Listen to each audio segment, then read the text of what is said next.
What is very interesting is that now, when the separation of the proton and electron happens, which I explain in detail in the book, is that usually we see fragments coming out.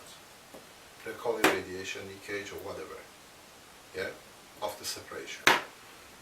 And this is actually a light. And this light is created not out of what the material of the neutron leaves out. Some of the light comes about because the two magnetosphere of the electron and proton move away from each other, and they create light. And that's what we see as like radiations, gamma rays, and some visible light. What is very interesting, and that's where in the earlier talk I spoke about it, where the fusion technology of today is going wrong, and they will not achieve fusion. As I said all the time, fusion technology of today, the way it's going through tokamak, is a sweet dream which will never come true. The reason being, I explain in a few seconds. First of all, in the world of fusion, they talk about billions of degrees they want to achieve with the center of the sun.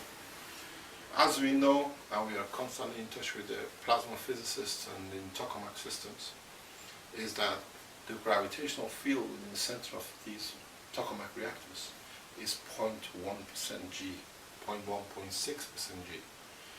If they are going to replicate the temperatures and the fusion condition within the center of the sun, where is the gravitational field, which is necessary for fusion? Where do they come up with the concept of thinking this as a plasma?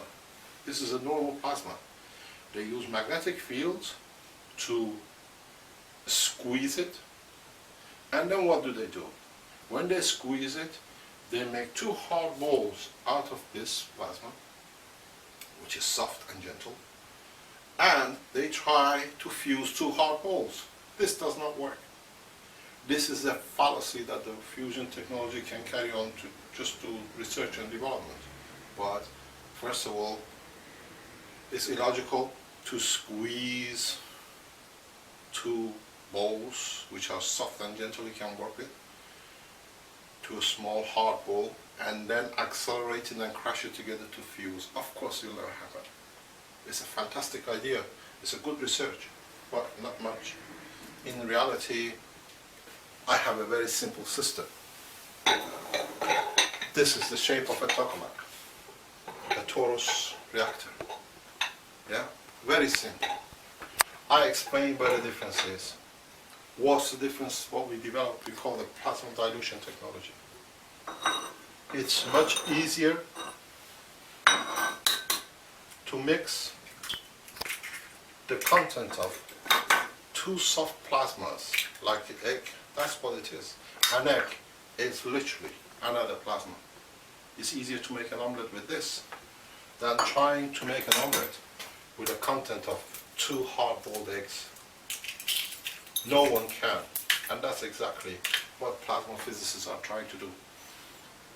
They squeeze, they cook the plasma to a hard ball, and then they want to make an omelette, mix it together. It won't happen. We develop the technology, which what we do, we soften. We soften the plasmatic magnetic field or magnetosphere around the plasma. It's very easy, it's soft. We soften it. So what they call a Coulomb barrier is reduced. We reduce the Coulomb barrier within the reactor to the level we like, because the rest of the environment of the plasma in the reactor is the same level. So we come to the level that we would like to release the matter.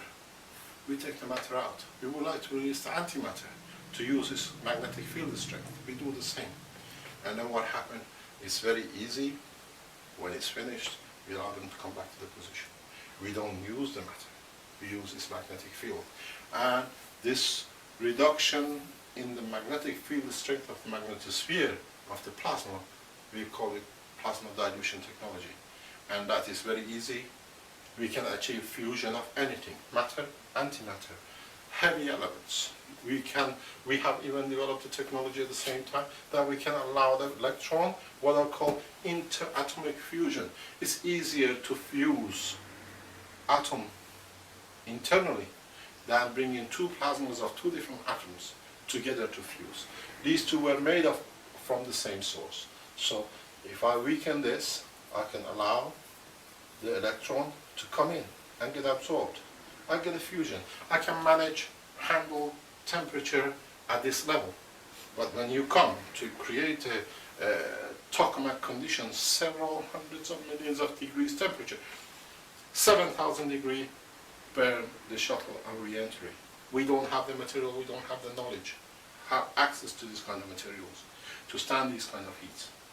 And as far as I know and the other scientists know, there is no such material in the universe. But we can reduce the Coulomb's barrier strength, magnetic field strength, because we create plasma the same as this. They just open up. So in fact, they all become part of, if you call this a reactor, the same. So I separate them. And in separating it, I have a plasma. Everything is in the same pattern, everything is the same constituent matter. But now I can use the antimatters within the one core in interaction with the other core, the same principle as we talked about creation of gravity. What happens? I create magnetic field, a strength magnetic field of antimatter in the outer core, and I create a strength magnetic field of the matter, antimatter, within the inner core of my reactors. What do I have? A strong, powerful, gravitational, magnetic field condition. This is the breakthrough. This is what we understood. This is what brings back the whole philosophy of gravity, antimatter, and dark matter, and all other factors together. So we don't need to burn fuel. I finish with my job. I reach the position I want. I want to shut the reactor. I decrease the plasma condition strength field of the material. Everything goes back together. Voila. I can control, I can manage a few hundred degrees where the Coulomb barriers are in the same level.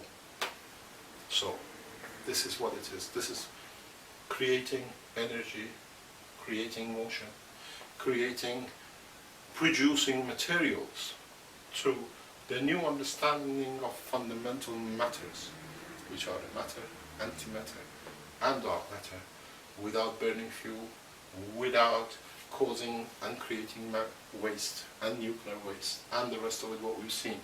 We have gone so far by burning matters that even the planet Earth creating limitation for what we can do any further.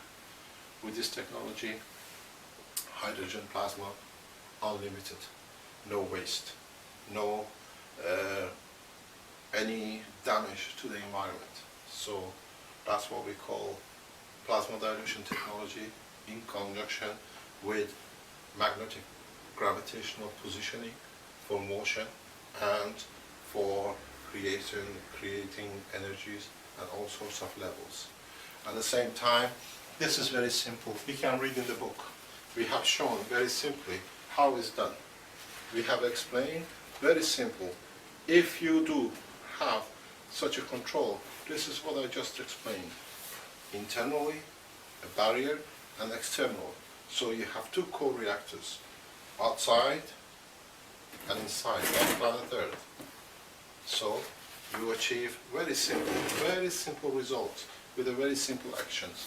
So we will speak about the parallel systems and what people call unidentified flying objects. Through this technology, nothing is unidentified, everything is known.